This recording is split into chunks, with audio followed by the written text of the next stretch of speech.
አያት 49 ግፍ አሳየችን። ኮንዶሚኒየሙን በአጠቃላይ የሚኖሩበት ነዋሪዎች ይህ ድርጊት ሊሆን አይገባም ብለው በጋራ አወገዙ።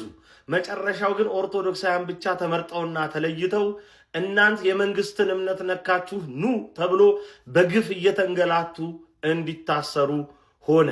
በአደባባይ ኦርቶዶክሳዊ የሆነ በደል ተፈጸመ። ነገሩን በማስረጃ በደንብ አድርጌ አስደግፈዋለሁ።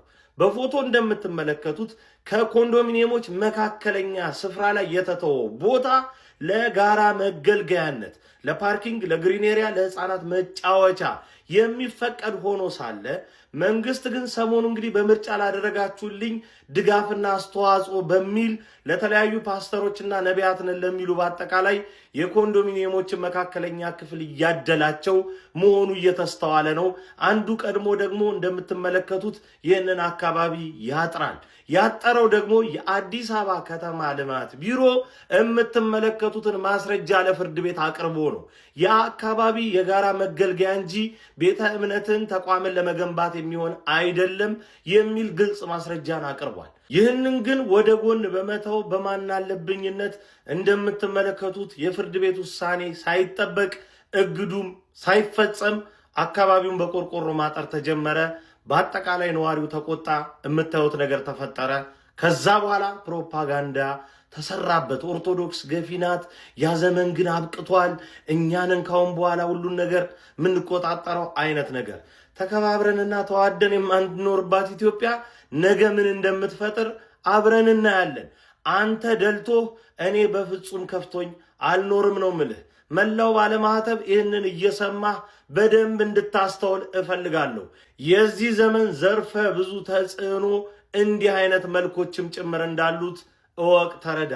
በአያት 49 ኦርቶዶክሳውያን የታሰሩት በግፍ ነው።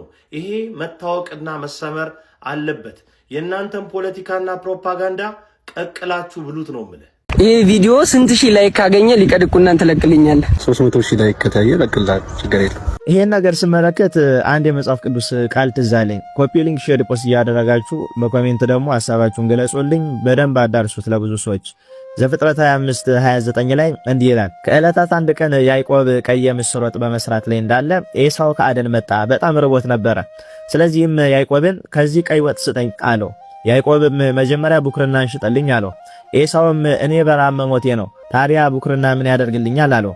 ያዕቆብም መልሶ እንግዲያውስ ቡክርናን እንደምሸጥልኝ መጀመሪያ ማልልኝ አለው። ስለዚህ ኤሳው ሙሉ ቡክርናውን ለያዕቆብ ሸጠ። ከዚህም በኋላ ያዕቆብ የምስሩን ወጥ በእንጀራ አድርጎ ሰጠው። ኤሳውም ከበላ ከጠጣ በኋላ ተነስቶ ሄደ። በዚህም አይነት ኤሳው ቡክርናውን አቃለላት ተብሎ መጽሐፍ ቅዱስ ላይ ተጻፈ። አሁንም ይሄን ነገር ስመለከት ያ ነገር ትዝ አለኝ። ምክንያቱም ድሮ ኤሳው ቡክርናውን የሸጠው በምግብ ነበረ። አሁን ደግሞ ሊቀድቁናውን አሳልፌ እሰጣለሁ ብሎ እየተናገረው ያለ በላይክ ብዛት ነው። የሚገርማቸው ነገር በዚህ ጊዜ ያለን ዲያቆናት ግን ምን ሆነን ነው አንማርም ማለት ነው? ዲቁናውን የምንቀበለው በምን አይነት መስፈርት ነው? ቁጥር መቁጠር፣ ውዳሴ ማርያም መሸምደድ፣ መልካ ማርያም መልካ ኢየሱስ መያዝ፣ ቅዳሴ ገብቶ መቀደስ ብቻውን እኮ ሙያ አይደለም። ከዚህ ባሻገር እነዚህ ነገሮች የምናስኬድበትን ስርዓተ ቤተክርስቲያን መማር መቻል አለብን እንጂ ዝም ብለን ዲያቆን ተብሎ መጠራቱ ምን ጥቅም ያስገኝልናል? ዲያቆን ማለት ምን ማለት እንደሆነ በሐዋርያት ሥራ ላይ በቅዱስ እስጢፋኖስ ታሪክ ላይ ተመልክተናል። የዲያቆናት ልክ እኮ ቅዱስ እስጢፋኖስ ነበረ። እኛ ወርደን በጣም ዘግጠን ያልተማረን ሆነን እንጂ እኮ የኛ ማይረጋችን ቅዱስ እስጢፋኖስ ነበረ። ስለዚህ አሁን ያላችሁ ዲያቆናት በዚህ ልክ ባትወርዱ መልካም ነው። ሊቀዲቁናው የተሰጠው እኮ በዚህ ልክ በቲክቶክ ላይ መጣ እንድትወራረድበት፣ በዚህ ላይ ካሳልፌ እሰጥሃለሁ ብለህ እንድትናገርበት ሳይሆን ትልቅ ኃላፊነት እንደሆነ ተረድተ ያንን ነገር ደግሞ በተገቢ ቦታ ላይ ስራ እንድትሰራበት እንጂ በዚህ ልክ ወርደ የሰጠን ሊቀዲቁና መወራረጃ እንድታደርጉ አይደለም። ሁለተኛ ነገር ደግሞ ይሄን ሊቀዲቁና የሰጡ ማይበረ ካህናቱ ተሰብስበው ነው እንጂ አንተ ለራስህ የተቀበልከው ነገር አይደለም። ስለዚህ ይሄን ነገር መስጠት ካለባቸውም ልክ አልሰራም ወይም ደግሞ ጊዜን ጨርሳል ብለው አሳልፈው መስጣት የሚችሉት ማይበረ ካህናቱና ሰበካ ጉባኤ ሆናቸው እንጂ የሚጠይቀውም ዲያቆን የምትጠየቀውም አንተ በዚህ ልክ ስለተናገርክ አንተ አሳልፈ መስጠው ሊቀዲቁና እሱ ደግሞ ካንተ ተቀብሎ የሚሰራበት ሊቀዲቁና የለም። በዚህ ልክ አትወረዱ፣ ልጆች አትሆኑ፣ ማይረጋችሁን ጠብቁ። በጣም ትልቅ ማይረግ ነው የያዛችሁት። በቅዳሴ መጽሐፍ ላይ እንዳነበባችሁት ካህናትን በቀኙ ዲያቆናትን በግራው አቁሞ ትልቁን ምስጢር እንዲካፈሉ ያደርጋቸዋል ብሎ ይናገራል መጽሐፍ ቅዳሴያችን። ለዛ ማይረግ የተመረጥን ሰዎች አሁን ወርደን ዓለምን መስለን አሰስገሰስ የሆነውን ትሬንድ ሁሉ በቤተክርስቲያን አስጠግተን ለቤተክርስቲያን ክብር በማይ በማይመጥን ለኛ ሙያ ደግሞ በማይፈቅድ መልኩ ይሄን ስንሰራ እንገኛለን። ከሁሉ ነገር ዲቁናም ከመቀበል ቤተክርስቲያንም ከማገልገል መጀመሪያው የሚቀርመው መማር ነው። ከመጠምጠም መማር ይቅደም አይደለም የሚባለው። ስለዚህ በዚህ ልክ አትውረዱ፣ ይሄን ቪዲዮ አትፉትኝ። ሁለተኛ ነገር ደግሞ በዚህ ስራችን ምን ይማሩ ከዚህ በኋላ የሚመጡ ዲያቆናት ስርዓት ይዘው ቤተክርስቲያንን አስከብረው ክብራቸውን ጠብቀው እንዲያልፉ ማድረግ ሲጠበቅብን፣ እኛ ግን ዓለም ባመጣችው አሰስገሰስ የሆነ ትሬንድ ተጠምደን ቤተክርስቲያን በማፈቅደው መልኩ ስርዓተ ቤተክርስቲያንን ፈጽሞ የወጣ ነው። ዓለምን አትምሰሉ፣ የዓለም ወዳጅ እግዚአብሔር ጠላት ነው ብሎ ቅዱስ ያዕቆብ ሲናገርም ሰምታችኋል። ስለዚህ በዚህ ልክ አትውረዱ፣ ክብራችሁን ጠብቁ። ዲያቆናት ክብራችን በጣም ትልቅ ነው። ግን ያ ክብር ትልቅ መሆኑን የምናሳውቀውና የምናሳየው እኛ ራሳችንን ጠብቀን ነው ማለት ነው። ኮፒ ሊንክ፣ ሼር፣ ፖስት እያደረጋችሁ ለእነዚህ ልጆች አድርሱ። ከዚህም በኋላ ለመስራት ያሰባችሁ ይህን ነገር እንዳታስቡት፣ የሰራችሁ ደግሞ እንዳትለቁት፣ የለቀቃችሁ ደግሞ አትፉት እያልኩ በእግዚአብሔር ስም አሳስባለሁ። በዚያውም ደግሞ ባዮ ላይ ሊንክ አስቀምጬላችኋለሁ። ዲንሴራ ዩቲዩብን ገብታችሁ ሰብስክራይብ አድርጉ። እዛ ላይ የተለያዩ ትምህርቶችን ማግኘት ትችላላችሁ። ይቆያል። እግዚአብሔር ጾታ የለው። ጾታ ለፍጥረታት የተሰጠ ስለሆነ አንቺ ስላሴ እንላለን፣ አንተ ስላሴ እንላለን። ለስላሴ ጾታ የላቸው። እንኳን ለስላሴ ለመላእክት ጾታ የላቸውም። ነውር ነው። ወላዲተ አምላክን እንዲያው በዚህ አንገት እንሰጣለን። ስላሴ አካል አላቸው የላቸው? ሲወላቸውም ተናገሩ። ጾታ አላቸው የላቸው? ተናገሩ። አይዟችሁ። ወይም የላቸውም ወይም አላቸው በሉ። የላቸውም ያገር ያለ አንድ ምሁር ሲያስተምር ሰምቻለሁ። ይህን ነገር ሃይ መባል መቻል አለበት። ጾታ የላቸውም የተባሉ መላእክት ናቸው። የወንድም የሴትም ጾታ የላቸውም። እንኳን ለመላእክት ለሰው ነፍስ የወንድም የሴትም ጾታ የላቸውም። ስለዚህ ምንድነው እግዚአብሔርን ረቂቅ አካል አለው። ያንን አካል አባ ሕርያቆስ ሲናገር ምን ይላል? አልቦቱ ለመለኮት የማን ወጸጋም፣ ለመለኮት ቀኝም ግራም የለውም። ላይል ወታይት፣ ላይም የለውም ታችም የለውም። ወዘባን እንተ ድኅር፣ ጀርባም የለውም ፊትም የለውም። በዘይት ራእይ ወበዘይት ገመር፣ ሰው እንደሚያውቀው አኮ ዘቦቱ ለመለኮት ክበብ ከመፀሐይ፣ ለመለኮት እንደ ፀሐይ ያለ ክብ አካል የለውም፣ እንደ ሰውም ያለ ፊት የለውም። ማለት ከፍጥረታት ሕግ በላይ ነው። አካሉ ረቂቅ ነው። ሰው ሊያውቀው አይችልም ማለት ነው እንጂ እግዚአብሔር ዝርው ነው ማለት አይደለም።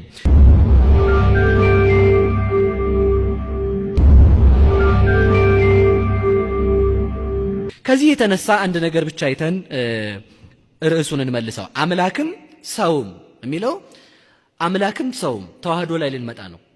አምላክም ሰውም ያ ሰው የሆነው አካላዊ ቃል አካል ያለው ቃል ነው። አካለ መለኮት ያለው አካል ያለው የራሱ አካል የራሱ መልክ የራሱ ገጽ ያለው ነው። የራሱ እንደ አባቱ ግዛት ግዛቱ የአባቱ ግዛት ግዛቱ የሆነ እንደ አባቱ ግዛት ያለ የአባቱ ግዛት ግዛቱ የሆነ ማለት ነው። እሱ ነው ያ አካላዊ ቃል ከስጋ ጋር ሲዋሃድ አምላክም ሰውም እንለዋለን። አምላክም ሰውም ያ ማለት ሰው ብቻ አይደለም። ያ ማለት አምላክ ብቻ አይደለም። ፍጹም ሰው ነው ስንል አምላክነትን ለቆ ሰው ብቻ አይደለም። ፍጹም አምላክ ነው ስንል ደግሞ ሰውነቱ ጠፍቶ ወይንም ከሰውነቱ ተቀይሮ አምላክ ብቻ አይደለም። አንድ ነገር እናንሳ። ተዋህዶ ማለት ከሁለት አካል አንድ አካል ከሁለት ባህሪ አንድ ባህሪ መሆን ነው። ከሁለት አካል አንድ አካል ከሁለት ባህሪ አንድ ባህሪ። አካለ እግዚአብሔር አሁን የዘረዘርነው ረቂቅ አካል ከግዙፍ አካለ ስጋ ግዙፍ ነው፣ ይጨበጣል። አካለ ስጋ ይታያል። አካለ ስጋ ይዳሰሳል። አካለ ስጋ ውሱን ነው። አካለ ስጋ አላዋቂ ነው። አካለ ስጋ ይታሰራል። አካለ ስጋ ይደክማል። የስጋ አካል ይተኛል። የስጋ አካል ያንቀላፋል። መለኮት ደግሞ አያንቀላፋም፣ አይተኛም፣ አይወሰንም፣ አይጠይቅም። እንደዚህ ከሆነ ያ የማይጠይቀው አካል ከሚጠይቀው አካል ጋር ተዋህዷል። ሲዋሃድ ልብ ብለን እንያዝ። አሁን ልብ ብለን እንያዝ። እንግዲህ ሲዋሃድ አንድ አካል አንድ ባህሪ ነው የሆነው። ሲዋሃድ በደንብ እናያዘው። መክፈል፣ መዋሃድ፣ ማክበር አንድ ጊዜ የተደረጉ ናቸው። አንድ ጊዜ መክፈል፣ መዋሃድ፣ ማክበር። መክፈል አለ፣ መዋሃድ አለ፣ ማክበር አለ። እነዚህ ቅጽበታዊ ናቸው፣ በአንድ ጊዜ የተደረጉ። ከጀርባ የምትመለከቱት ቤት ድንግል ማርያም በመጨረሻው ዘመኗ ላይ ትኖርበት የነበረ በቱርክ ኤፌሶን የሚገኝ ቤት ነው። ድንግል ማርያም እንዴት ወደ ቱርክ ሄደች የሚለውን እንመለከታለን። ሰሞኑን ቲክቶክ ትክክል ስላልሆነ በደንብ ኮፒ ሊንክ አድርጉ፣ ለሌሎችም እንዲደርስ ሼር አድርጉ። እንደ አይነት ሃይማኖታዊ መጽሐፍ ቅዱሳዊ ታሪኮች የሚመቻችሁ ደግሞ ፎሎ ማድረጉን እንዳረሱ። ጌታ በመስቀል በመጨረሻው ቆይታው ላይ ዮሐንስ ድንግል ማርያምን ይዟት እንዲገባ ነዋት እናት ብሎት ነበረ። ዮሐንስም ድንግል ማርያምን ወደ ቤቱ ይዟት ገብቶ ሲኖሩ ቆይተው በ41 ዓመተ ምህረት በሮማውያን ገዢዎች ዘንድ በተደረገው የስልጣን ሽግግር ምክንያት በአካባቢው ላይ አለመረጋጋቶች ተፈጥረው ነበረ። እናም ሄሮድስ አግሪጳ የተባለው ገዢ ህዝቡ እንዲረጋጋ በሚል ምክንያት የአይሁድ ካህናትን ለማስደሰት በአይሁዳውያን ዘንድ ይጠሉ የነበሩ ክርስቲያኖችን ማሳደድ ጀመረ። ክርስቲያኖችም ከኢየሩሳሌምና ከአካባቢው ላይ ተሰደው ወደ ተለያየ ሀገር ተበተኑ። ዮሐንስም ድንግል ማርያምን ይዞ ወደ ኤፌሶን ተሰደው ነበርና በዛ ኑሪያቸውን አድርገዋል። በወቅቱ ኤፌሶን በሮማውያን ዘንድ የነበረች ትልቅ የንግድ ከተማ ነበረች። እናም ዮሐንስ ለድንግል ማርያም የኑሮ አመችነት በሚል ቡልቡል ዳግ በሚባል ከከተማ ወጣ ባለ አካባቢ ላይ መኖሪያ ሰርቶ በዚያ ድንግል ማርያም ኑሮዋን አድርጋለች። ይህ ቤት ለረጅም ዘመን ጠፍቶ ተደብቆ ቆይቷል።